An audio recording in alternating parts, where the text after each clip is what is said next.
வணக்கம் மக்களே. நாள் 27. தூக்கமே இல்லை, டிப்ரெஷன். சரி, ஓகே. அப்புறம்ட்டு எழுந்துட்டேன். 3:45. 4:30க்கெலாம் டீ போட்டு யாராவது பார்த்துருப்பீங்களா? நான் போடுவேன். டீ போட்டு குடிச்சிட்டு ஹெட்செட்டையும் வாழைப்பழத்தை எடுத்துகிட்டு கிளம்பிட்டேன். எங்கன்னா மென்ன பீச்சுக்கு தான். ஓகே, அப்படியே பாட்டு கேட்டே போயிட்டு இருந்தேன். சேப்பாக் ஸ்டேடியம். ஓகே, இந்த கிளிப்பு நல்லா இருந்துச்சு. வண்டிங்கெல்லாம் கம்மியாக போகிறது நல்லா இருந்துச்சு பார்க்கவே. இந்த நேரத்துலையும் வேலை செஞ்சிட்ருக்காங்க மக்கள், இந்த மக்கள். ஓகே, அதுக்கப்புறம் லைட்டிங் நல்லா இருந்துச்சு. அப்புறம் பாட்டு கேட்டே போனேன்.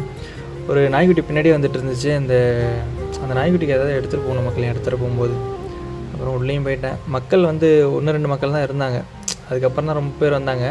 நான் போகும்போது ஆனால் கம்மியாக தான் இருந்தாங்க. அப்படியே கொஞ்சம் தூரம் நடந்துட்டு யாருமே இல்லாத இடமா போயிட்டேன். அங்கே போயிட்டு சரி, ஓகே, ஒர்க் அவுட் பண்ணலான்ட்டு ஒரு 40 புஷ்அப் எடுத்தேன்.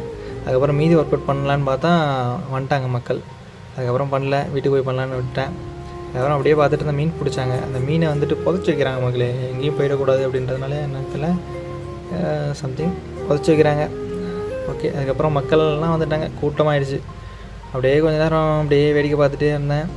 2 நாய்ங்கள்லாம் ஓடி விளாண்டுட்டு இருந்துச்சு. நல்லா இருந்துச்சு பார்க்கவே. அப்புறம் அந்த எடுத்துகிட்டு வந்த வாழைப்பழத்தை அந்த மாட்டுகிட்ட கொடுத்துட்டேன். அப்புறம் சன்ரைஸும் வந்துச்சு. சன்ரைஸ் நல்லா இருந்துச்சு மக்களே பார்க்கவே. ரொம்ப அமைதியாக இருக்குது, நல்லா இருக்குது. எப்பயுமே இனிமேல் போகலான் இருக்கேன். பார்க்கலாம், முடிஞ்சால் சண்டே போயிடணும். ஓகே, அப்படி தான் போணுச்சு. அப்படியே போயிட்டு கொஞ்ச நேரம் உட்காந்து வேடிக்கை பார்த்துட்டு இருந்தேன். நல்லா இருந்துச்சு, அருமையாக இருந்துச்சு. சின்ன கன்றுக்குட்டி ஒன்று வந்துட்டு இருந்துச்சு, அதையும் பார்த்தேன். அப்புறம் புறாங்கெல்லாம் மேய்ஞ்சிட்டு இருந்துச்சு. இந்த மாடு ஒன்று பக்கத்தில் முட்டிகிட்டு இருந்துச்சு.